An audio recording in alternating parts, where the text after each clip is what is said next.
The long-awaited rematch of the 1975 I'm just kidding. It's been a while since that's happened. But a really good series is happening this weekend between the Cincinnati Reds and the Boston Red Sox. And we are here to preview it all on this Locked On Reds, Locked On Red Sox crossover. Thank you so much for joining us here on this episode. We, as always, Locked On Reds and Locked On Red Sox are part of the Locked On Podcast Network, your team every single day. You have with me, I'm Jeff Carr, alongside Steve Offenbaker and Gabby Hurlbut from Locked On Red Sox, as we are getting ready to get you ready for what's going to happen in this 3-game series. Lots of great pitching matchups, some players that are hot, some players that are not, and maybe they could get back to being hot. Who knows? We're also, later on, going to sort of focus in on a couple of prop bets you could take to FanDuel and maybe make a couple of bucks on. But we are going to start first, of course, with what these two teams are doing, because both teams have kind of had the sort of season that you see signs of positivity, you see signs of contention, and you see signs that maybe not everything is right with the ship. That's where we will start on today's episode of Locked On Reds and Locked On Red Sox, that is brought to you by Tax Network USA.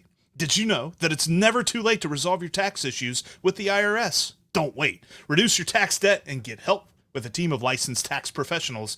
Call 1-800-549-1000 or visit tnusa.com/locked on.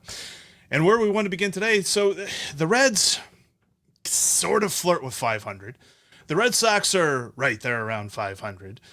What gives with both of these teams? Because it seems like, Gabby, coming into this season, the Red Sox were still, at least Red Sox fans, were still trying to figure out exactly what this team was going to be. And here we are, first day of summer, and we still don't really know.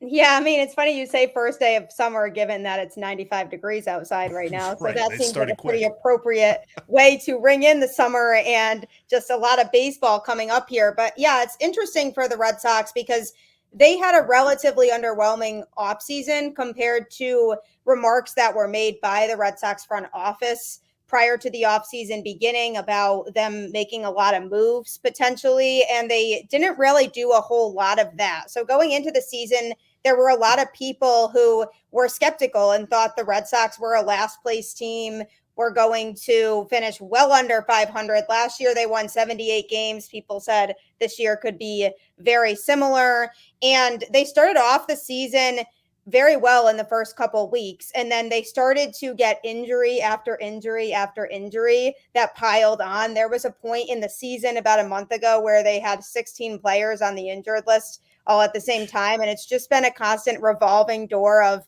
somebody gets injured and then they start getting healthy and somebody else gets injured. And it's just been a constant cycle of that.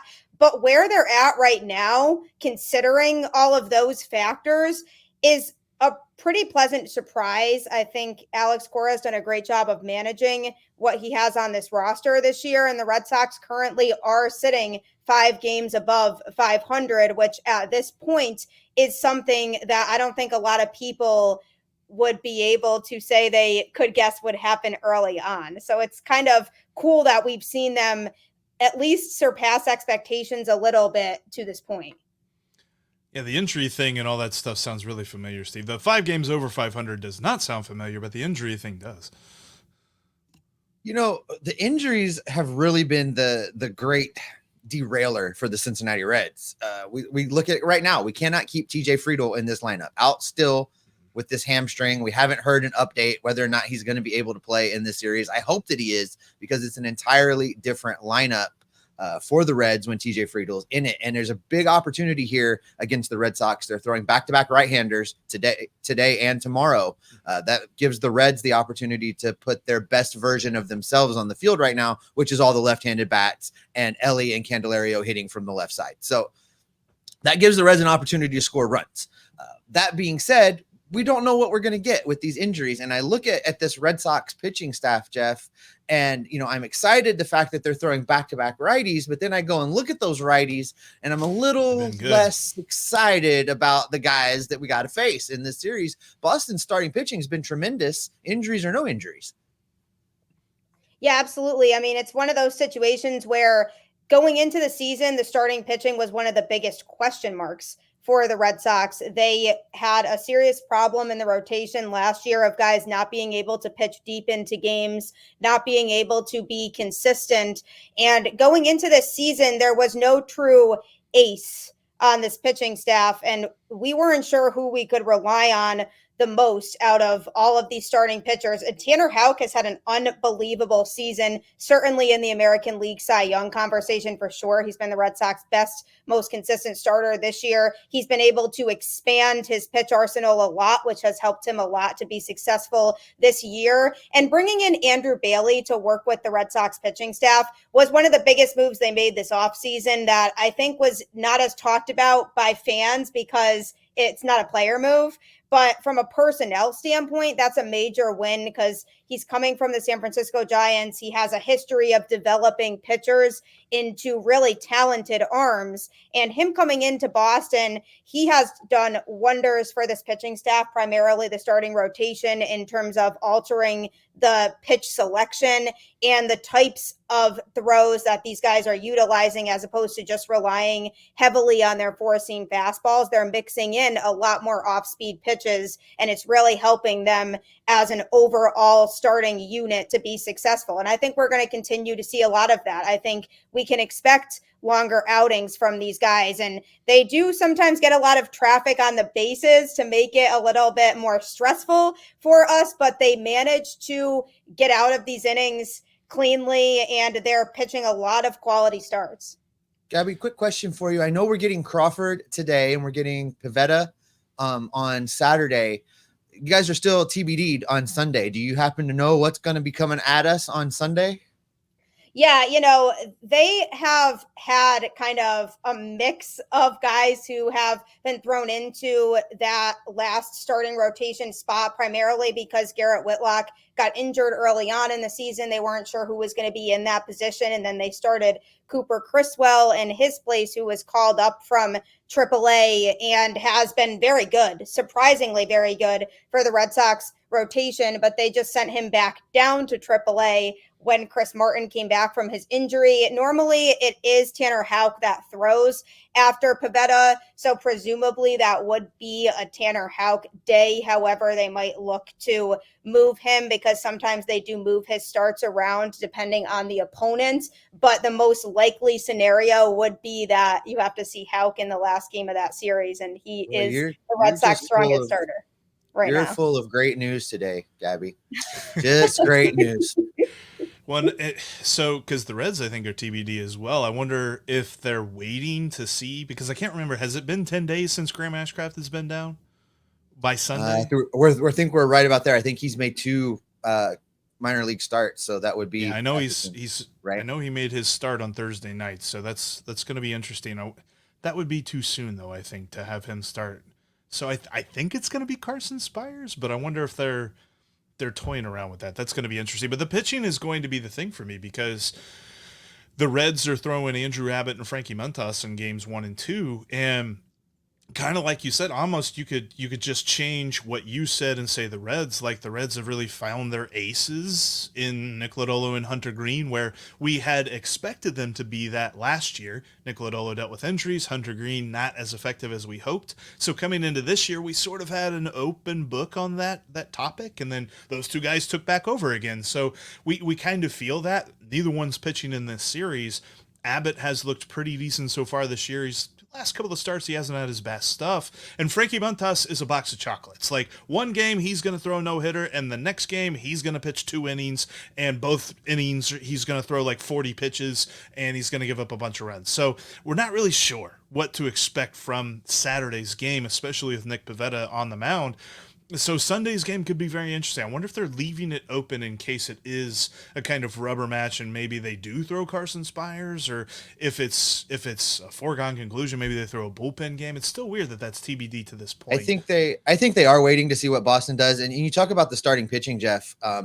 I like how the Reds rotation the guys tend to feed off of each other. And there's a really interesting streak going on right now that I would love to see both Abbott and Montas continue. And that is, in Lodolo's start and in Hunter Green's start, neither of them walked a batter. So consecutive 7 innings starts with no walks for the starting pitching. I would like to see that trend continue because, we say around here, walks will haunt. And that is a big difference when you can keep the free passes to a minimum. So the fact that we've got this streak going, I would like to see the starting pitchers be able to continue it. It's probably not realistic that both guys are going to be able to do that. But, Abbott has struggled a little bit here recently. And I would like to see a really strong get right start from him where he comes out and looks like good Andrew Abbott versus laboring, powering through it Andrew Abbott. I would like to see that out of Andrew Abbott. And I think you're right, Montas, box of chocolates. That's pretty much, you never know what you're going to get from him. And man, but when he's on, he is on. This is when I did a crossover with Ethan, Jeff, you were out for yesterday's episode, but Ethan and I did a crossover after that Pittsburgh series. And, I was telling him that, you look at this series with Boston, and this is a real opportunity, I think, for the Reds to get right. You don't have to squint very hard to see them taking 2 of 3. If Friedel's healthy, if the lineup is on. I like our odds on Friday and Saturday. Now that I'm hearing what's probably coming our way on Sunday doesn't sound as great to me, but, I really feel like the Reds can use this series as an opportunity to get right before facing the Pirates again next week. Yeah, and I think that there are some guys that stand to break out, and a couple of guys that I'm worried about on the Red Sox lineup, but there's one guy in particular, and I'm just going to stand on a table and I'm going to keep saying that this dude's going to break out, and we're going to talk about him coming up next. You know that confidence boost that you get from having a great outfit on? I know that all the time. And it's not necessarily because I've got the most style, which, I do. Sorry, Steve. I win there. But it's because Stitch Fix helped me out. Stitch Fix is the website for you when you're looking to upgrade your wardrobe. Because quite frankly, until I heard of Stitch Fix, all my style was based on my team. That was what I wore, and a little bit of geeky stuff as well. But Stitch Fix is going to help you look nice, but also be comfortable at the same time. You got to check out Stitch Fix today by going to stitchfix.com/MLB, and you'll get $20 off. Again, that's stitchfix.com/MLB to get $20 off. My stylist always sends the right pieces for me, and they can help you upgrade your wardrobe too. Go to stitchfix.com/MLB. You'll get $20 off, and you're going to have that style that makes you feel as good as you look. stitchfix.com/MLB. Must redeem within 7 days of sign up.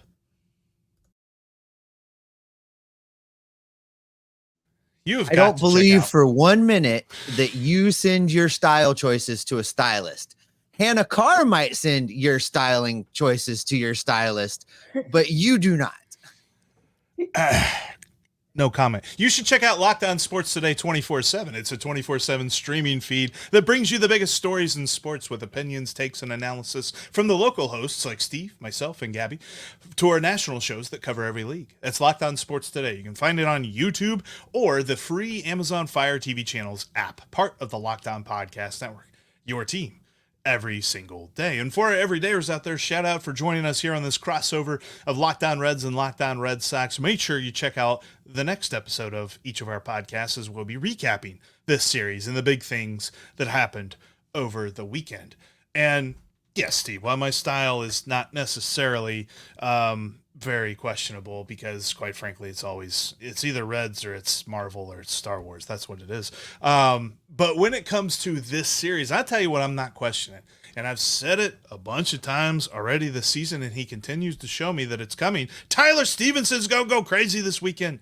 I really feel it, and I don't know why he got the off day in the series deciding game against the Pirates, but David Bell decided that he should sit on the bench and eat hot dogs and not do anything, so that's what he did. And, well, maybe he did, I don't know, but that's because he's about to go off this weekend. He's coming back home, he's been hitting the ball hard, he's been hitting line drives hard, and I really feel like we are going to see that kind of a series where it's multiple hits in multiple games and maybe multiple RBIs in multiple games, because I really feel like he's had that profile of a guy that's just gotten so unlucky, but he's hitting so well.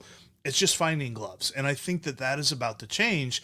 And I know we've said that. I know everydayers are probably tired of hearing me saying that Tyler Stevens is going to break out more, but he's only scratched the surface with what he's done. He's going to get better. He's going to get better. The problem with Tyler is David Bell won't get out of his way. David Bell just needs to put him in the lineup and get out of his way, and that will allow Tyler Stevenson to take off. And I agree with you. He has just continues to show signs, and every time he gets in a groove, Bell sits him down, and then we kind of start the whole process over. But I agree with you. If he can get into these games, he's going to have himself a good series. But you know who's going to have a great series? You know who is going to electrify Great American Ballpark against these Boston Red Sox? It's one and only Elly De La Cruz. In the last 15 games, his slash line is 250, 354, 518. Narrow it down to his last week of play, 280, 400, 600. He's batting left-handed almost the entire series. He's going to put a ball out of right field. He's going to hit one into the river. It's coming. Elly is going to have a breakout, and it's going to right the ship around here, and we're going to close the gap on the wild cards. I think Elly is ready to go on a massive, massive heater. And Gabby, let me see if I can read your mind. Is it Ceddanne Rafaela? That is one of the options for sure. How did you know that? Because he's been hot. He's been really hot. How did you know that I was going to say that? Yeah, I mean, he's been fantastic. Early on in the season, he struggled a lot with his plate discipline, tons of swings and misses, and not exactly being willing to be patient at the plate. And that's something that the Red Sox have seriously emphasized wanting to work on with him as the season has gone on. And some sort of light switch went off in his head recently, and he's been lighting it up at the plate. Multiple games where he recently has gotten 3 hits, went 3 for 4 on Wednesday night, had 2 games where he had 3 hits against the Yankees last week, and then the Red Sox also placed the Phillies last week, and he was lighting it up in that series too. I mean, those are the 2 best teams in baseball that the Red Sox faced last week, and Rafaela just had those 2 teams nailed down to a T. He looks so much more confident at the plate now, and he's finding ways to utilize all parts of the ballpark, which I really like. He's willing to take his walks more now, even though that's still something I'd like to see a little bit more of from him, is just more of that patience. But he's been on fire as of late, so he's somebody I expect to continue that as the series goes on, because he's just such a versatile player and a good player for the Red Sox to have around. He can play in the infield and in the outfield. He's an incredible defender, and now he's starting to figure things out at the plate too. So he's been one of the most fun players on this Boston Red Sox team to watch. And somebody else who's also having a breakout as of the last month or so is David Hamilton, who first of all has the speed of an absolute lightning bolt, can steal tons of bases. So I always say on my show that it's an opposing pitcher's worst nightmare when he gets on base, because he is a massive threat to steal every time. And Alex Cora has been fantastic about utilizing the speed on this roster to put pressure on opposing pitchers. And Hamilton is one of those players who will lead the way with that. Against the Yankees on Sunday night, the Red Sox actually broke a franchise record for 9 stolen bases in a game, and Hamilton was leading the way with that. Jarren Duran is another speedster on the roster as well that you could look to utilize that speed on the base paths. And that's how the Red Sox are winning lots of games this year, is by that speed. And as of late, being able to utilize these guys who can turn singles into doubles more often than not and can put themselves into scoring position. Jarren Duran hits at the top of the lineup, is a great leadoff hitter, and I expect big things from him in the series as well. So those 3 primarily, who know how to play small ball, know how to find ways to get around those base paths very quickly, is something to look out for when it comes to rattling those Reds pitchers. Jeff, if you look at Hamilton's numbers, he has 20 steals on the season, and he's been caught 1 time. Yeah, never gets caught. He gets great jumps on it, and there's a lot of times where the catcher doesn't even try to make a throw down because he's just already there by the time they even realize that he's stealing the base, because he's that fast. So these catchers, I've felt badly for some of these catchers lately who have had to see him try to steal a base because they don't even have enough time to react, and he's already there. Something about guys named Hamilton.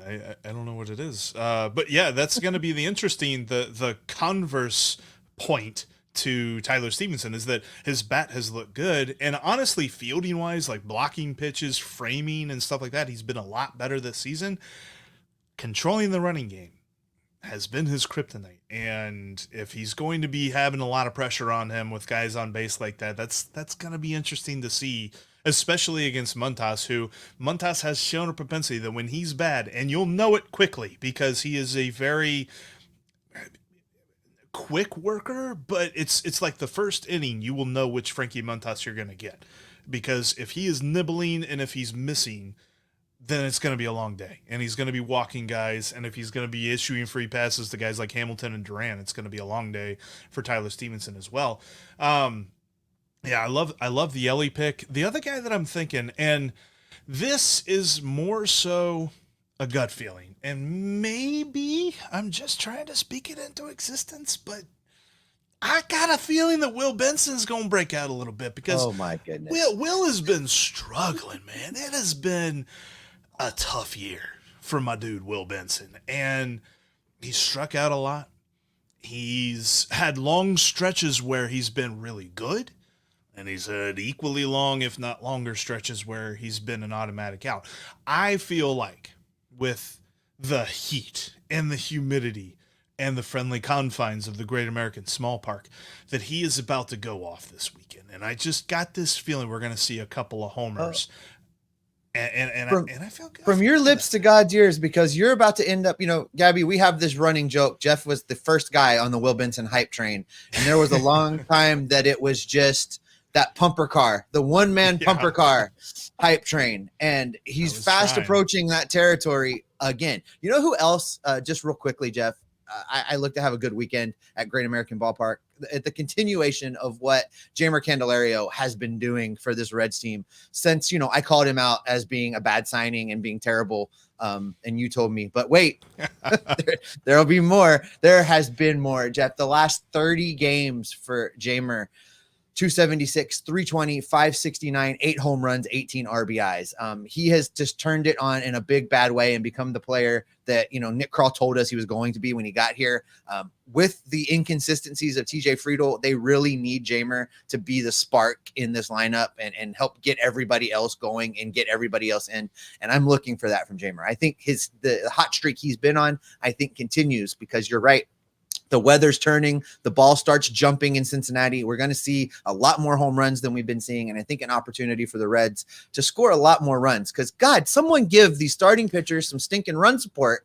I can't take it much longer. So I need these guys to start parking some balls in the stands and get some runs across the plate. As frustrated as we are about that, I'm sure Hunter Green is way more frustrated about that.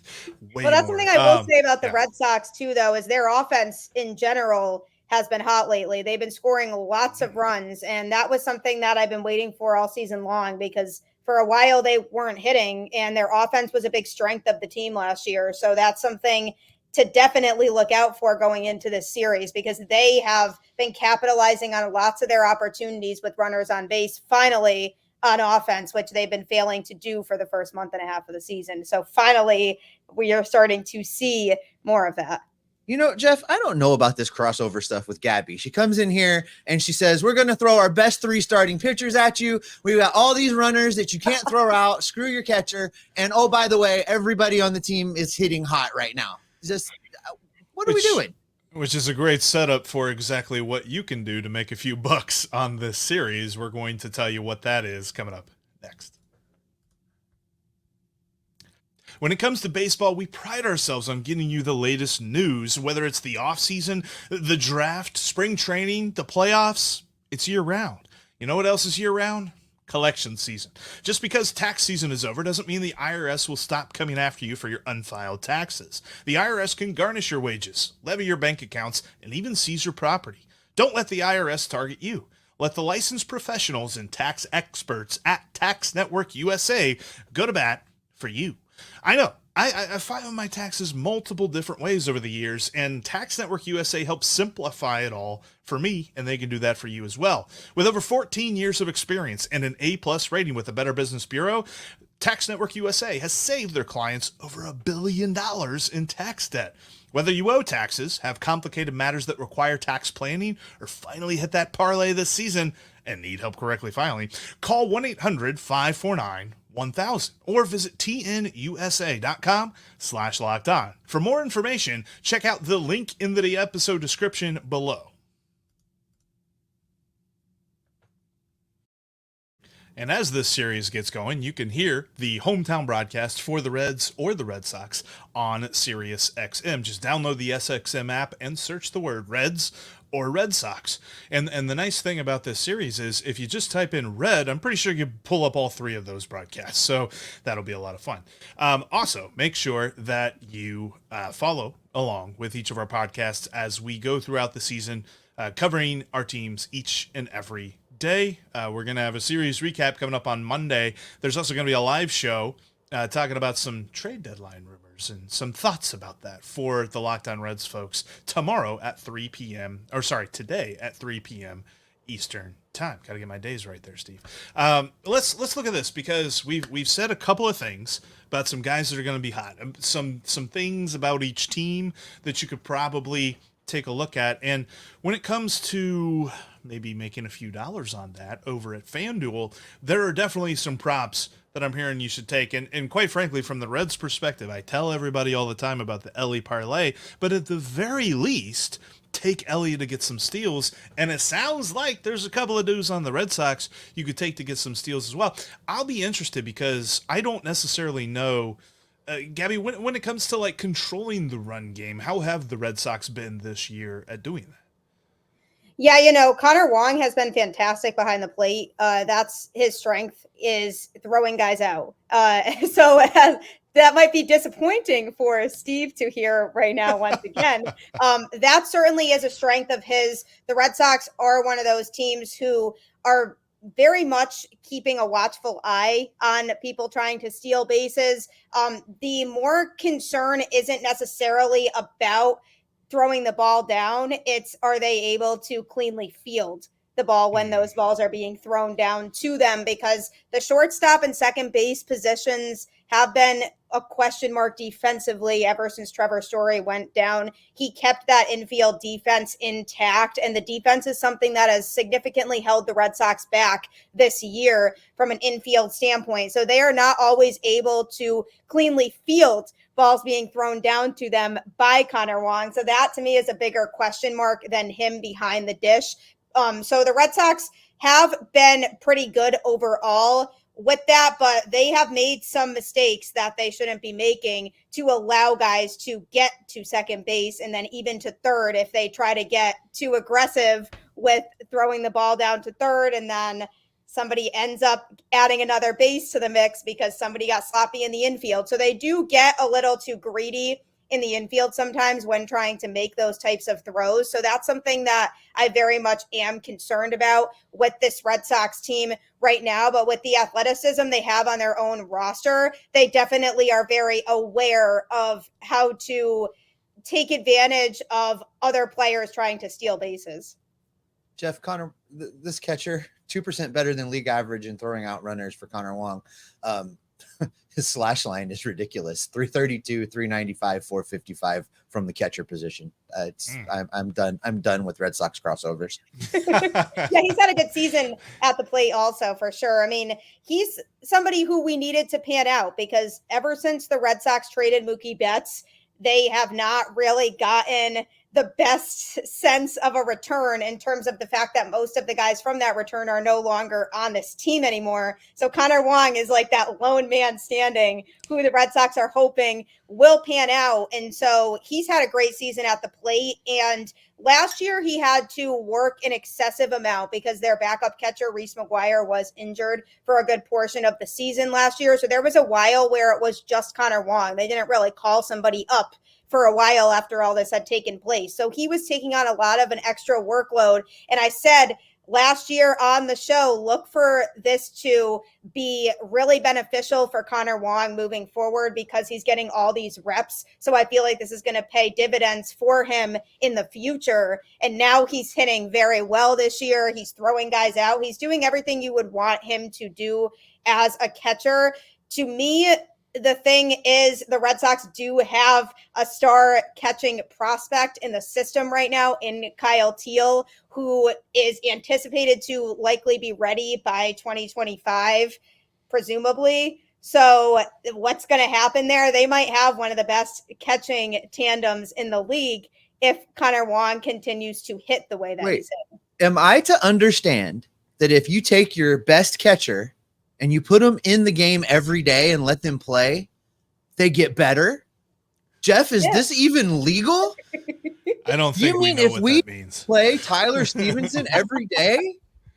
Could someone send this to David Bell? Email, clip this, snip this, send it over. Let's get Tyler Stevenson in there and get him the reps that he needs. Let's do it. I definitely think that would help. I mean, it's clear that there are certain starting pitchers that prefer certain catchers, and that's how they make their decision. But man, like, Luke Maile has not been the same this year. Like, defensively, I think he's still the same guy, but at the plate, he has been hard to watch. And I don't necessarily know how that's going to get much better. And I don't necessarily know that the Reds want to give it a lot of time to get much better. But yeah, I mean, he's a backup catcher. That's who he is. And they should treat him like that, not catcher 1B. It feels like they treat him like catcher 1B. And that's kind of a frustrating thing. But so what I'm hearing is, you know, smash the steal props when it comes to the Red Sox. Probably look at Ellie. Maybe. Oh, the Ellie parlay is an absolute must. On the Ellie parlays, at least for Friday and Saturday with him batting left-handed. And the for Ellie Red Sox parlay fans, is an absolute must.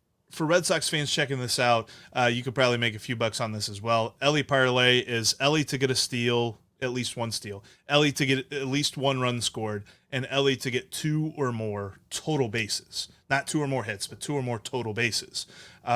And there have been multiple times where he's paid that parlay off in one trip to the plate, where he hits a double, steals third, and scores. And then, bam, you've got your parlay done in the manner of just minutes. So that's going to be an interesting one to hit this weekend. The other one that I'm looking... sounds a lot like Jarren Duran.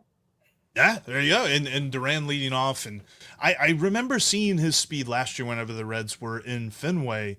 Between his speed and then a guy that we haven't mentioned, like, kudos to us for going 30 minutes without mentioning Rafael Devers. Is Devers ready to go this series? Is he going to be all right?